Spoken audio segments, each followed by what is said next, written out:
নরসিংদী সদর উপজেলার মাধবদীতে শাহজাহান ভূঁইয়া নামের এক ব্যক্তিকে কুপিয়ে হত্যার পর ২ জোড়া কানের দুল ও ২টি মুঠোফোন লুট করে নিয়েছে একদল ডাকাত। এ সময় সুরজ ভূঁইয়া নামে একজন গুরুতর আহত হন। ১৭ জুলাই দিবাগত রাত ২টার দিকে মাধবদী থানার নুরালাপুর ইউনিয়নের বলভদ্রদী এলাকায় এই ডাকাতির ঘটনা ঘটে। এ ঘটনার সত্যতা নিশ্চিত করেছেন মাধবদী থানার ভারপ্রাপ্ত কর্মকর্তা কামাল হোসেন। নিহত শাহজাহান ভূঁইয়া ওই এলাকার শামসু ভূঁইয়ার ছেলে। তিনি একজন টেক্সটাইল ব্যবসায়ী। আহত সুরজ মিয়াকে উন্নত চিকিৎসার জন্য ঢাকায় পাঠানো হয়েছে।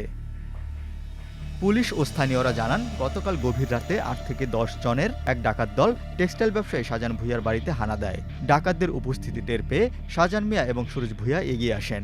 এ সময় ডাকাত দল বাড়ির লোকজনদের অস্ত্রের মুখে জিম্মি করে ডাকাতি শুরু করে। বাধা দিতে গেলে ডাকাতরা শাহজাহান মিয়া ও সুরজ মিয়াকে দেশীয় অস্ত্র দিয়ে কোপ দেয়। এতে ঘটনাস্থলে শাহজাহান ভূঁইয়ার মৃত্যু হয় এবং সুরজ ভূঁইয়া গুরুতর আহত হন।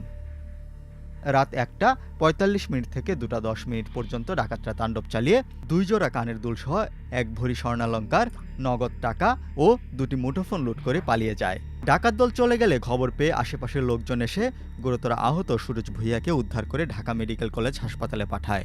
খবর পেয়ে রাতেই পুলিশ ঘটনাস্থল পরিদর্শন করে। মাধবদী থানার ভারপ্রাপ্ত কর্মকর্তা মোহাম্মদ কামাল হোসেন ঘটনাস্থলের সত্যতা স্বীকার করে বলেন, নিহত ব্যক্তির লাশ উদ্ধার করে ময়নাতদন্তের জন্য নরসিংদী সদর হাসপাতাল মর্গে পাঠানো হয়েছে। ওই ডাকাত দলটিকে শনাক্ত করে আইনের আওতায় আনা হবে। এ ঘটনায় মামলা প্রক্রিয়াধীন। স্থানীয়রা বলছেন, মাধবদীতে আইনশৃঙ্খলা পরিস্থিতির চরম অবনতি ঘটেছে। গত ১০ জুলাই মাধবদীর কাঠালিয়া এলাকায় এক রাতে ৩টি বাড়িতে ডাকাতির ঘটনা ঘটে।